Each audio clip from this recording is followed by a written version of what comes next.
Gold దాచుకోవడానికి safest method ఈ వీడియోలో చెప్తా. గోల్డ్ రేట్ పెరుగుతున్నప్పుడు మీ దగ్గర గోల్డ్ ఉంటే మీరు చాలా హ్యాపీగా ఫీల్ అవుతారు కదా. కానీ మీ దగ్గర ఉన్న గోల్డ్ ఇంట్లో ఉన్నా లేదా లాకర్ లో ఉన్నా కూడా చాలా రిస్క్ అని మీకు తెలుసా?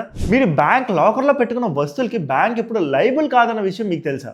భూకంపం లేదా వరదలు లాంటివి ఏం వచ్చినా బ్యాంక్ మీకు ఒక్క రూపాయి కూడా ఇవ్వదు. దొంగతనం లాంటివి జరిగితే మీ యాన్యువల్ లాకర్ రెంట్ కి 100x ఇస్తుంది. అంటే ఒక 5,000 రూపాయలు మీ బ్యాంక్ లాకర్ రెంట్ అయితే 5 లక్షలు ఇస్తుంది. కానీ దాంట్లో ఉన్న గోల్డ్ వాల్యూ ఖచ్చితంగా దీనికన్నా ఎక్కువే ఉంటుంది. సో మనకి గోల్డ్ దాచుకోవడానికి అన్నిటికన్నా తక్కువ ప్రైస్ లో best option gold over draft facility. అంటే మీ దగ్గర ఉన్న గోల్డ్ ని బ్యాంక్ లో పెట్టి ఓవర్ డ్రాఫ్ట్ లిమిట్ తీసుకోవచ్చు.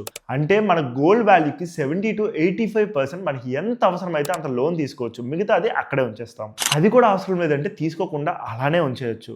ఎంత అయితే తీసుకుంటామో దానికి మాత్రమే మనం ఇంట్రెస్ట్ పే చేస్తాం.